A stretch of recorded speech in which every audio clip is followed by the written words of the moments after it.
Hello, ladies and gentlemen. Once again, I welcome you to my YouTube channel where I discussed with you previously in the introductory video that I'll be sharing information here. I'll be teaching you about information literacy. Today, I've come with a wonderful topic that is information sources.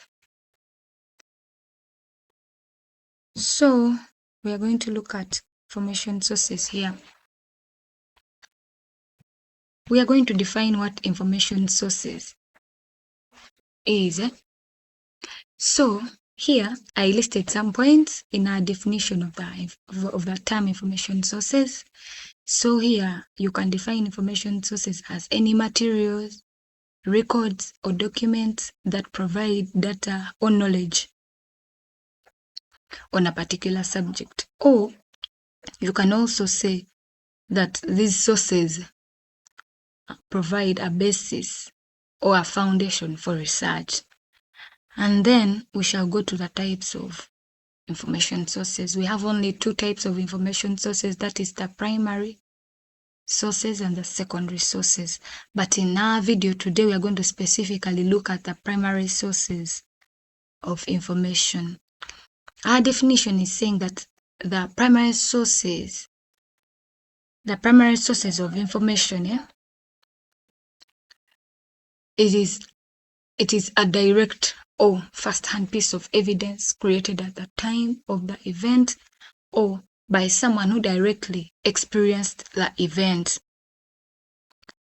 It has not been altered, or that information from the primary source because that person was there when the event was taking place, or someone that is reporting that information has been in contact with a person that was at that very place. So the information of the primary sources, it has not been altered or interpreted by others and stands as unmediated piece of information. So we shall go and briefly look at the characteristics of the primary sources. Our first characteristic is originality. So these sources are the first to provide information about a particular event or subject.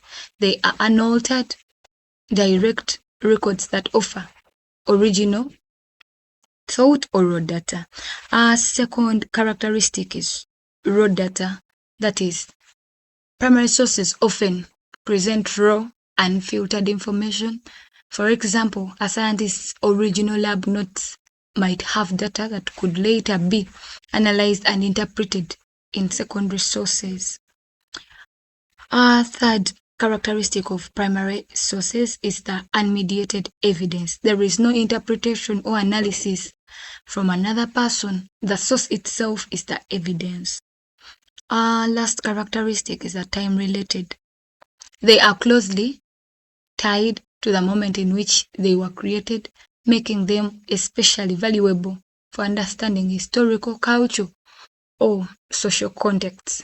So I urge everyone who hasn't subscribed to subscribe to my YouTube channel. We are going to be sharing more and more. I'm coming back with the secondary sources. Stay tuned. Hello, ladies and gentlemen. This is Peace again. I would like to welcome you again to this YouTube channel.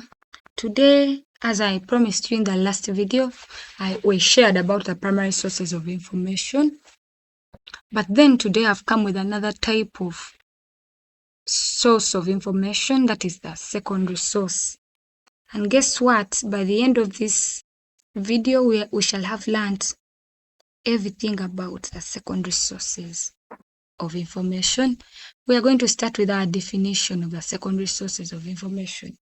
So a secondary source, I've tried to list some points here in the definition of a secondary source of information. A secondary source is one that interprets, like I've told you here, is one that interprets. It is one that interprets, analyzes, or summarizes the primary sources, because remember we said the primary sources, or a primary source, it is that piece of information that is got from someone who was there and evidenced that event or that very person who was there is the one that has tried to write down what took place. So for the secondary source, that person just interprets, analyzes, summarizes what the primary source discovered. So we are going to the characteristics of the secondary sources. The first characteristic of the secondary sources is the interpretive. This interpretive characteristic in the secondary source that involves some level of analysis, synthesis, or evaluation of primary sources. They explain or critique primary source or events that it represents. So these secondary sources, they take their time to analyze and synthesize everything. They even critique and give you something that is really good and nice. And then another characteristic is evaluative. These secondary sources offer opinions or assessments based on evidence that they may have drawn from primary sources. Another characteristic is summary. Secondary sources summarize information, often to explain a concept or to connect various primary sources. Then they have this last characteristic, that is contextual. Secondary sources help to frame or contextualize primary data within broader trends, movements, or histories. Thank you for tuning in. Stay blessed. Hit the notification bell for another video. Have a lot for you. Thank you.